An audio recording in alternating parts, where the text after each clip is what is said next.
Bonjour, Preszendewie Zdrowa. Nous sommes Reza, une association étudiante dont l'objet est l'information et la sensibilisation aux questions humanitaires actuelles. Nous partons du 25 mars au 2 avril à Pristina, la capitale du Kosovo, pour mener une enquête de terrain sur la construction de l'État. Cette année marque les 20 ans de la fin de la guerre opposant le Kosovo à la Serbie. Ce conflit avait débuté en 1996 au moment de la création de l'armée de libération du Kosovo. Il s'est ensuite intensifié à partir de 1998, lorsque la Serbie a lancé une campagne anti-insurrectionnelle entraînant des massacres et des expulsions massives d'Albanais de Serbie. L'an dernier, le Kosovo fêtait les 10 ans de sa déclaration unilatérale d'indépendance. Cependant, la Serbie continue de penser que le Kosovo Metochi fait partie de son territoire.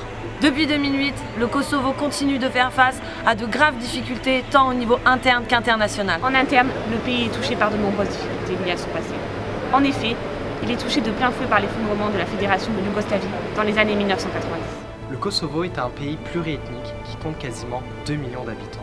Au niveau linguistique, on y parle aussi bien l'albanais que le serbe. Au niveau religieux, la majorité des Kosovars sont de confession musulmane. Ces différences ont été et sont toujours des sources de conflits. Ainsi, les minorités orthodoxes serbes souhaitent être attachées à la Serbie comme à l'époque de la Yougoslavie, tandis que les Albanais rêvent d'une grande Albanie.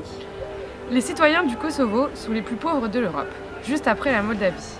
Le taux de chômage atteignant 33% de la population active et 60% chez les jeunes, dans un pays où la moyenne d'âge est de 26 ans, sont autant de facteurs encourageant l'émigration vers l'Europe occidentale et une économie informelle non déclarée. Les conditions de vie ainsi que la position géographique du Kosovo en font une plaque tournante du crime permettant de relier les différentes mafias européennes.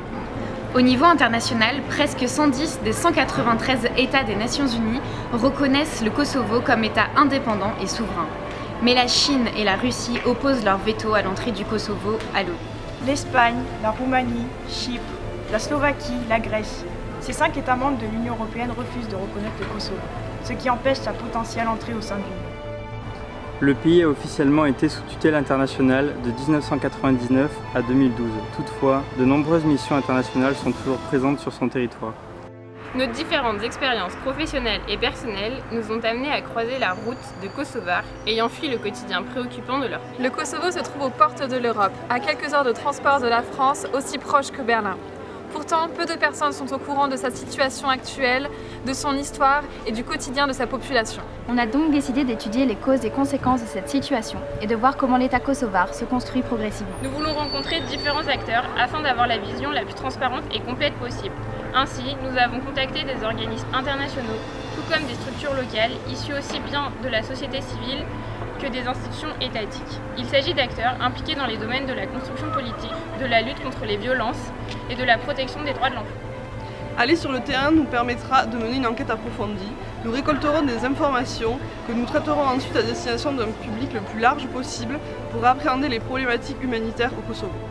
Nous programmerons, à partir de mi-avril, un retour d'expérience afin de partager les informations recueillies sur le terrain. Nous organiserons une exposition des photos prises sur place.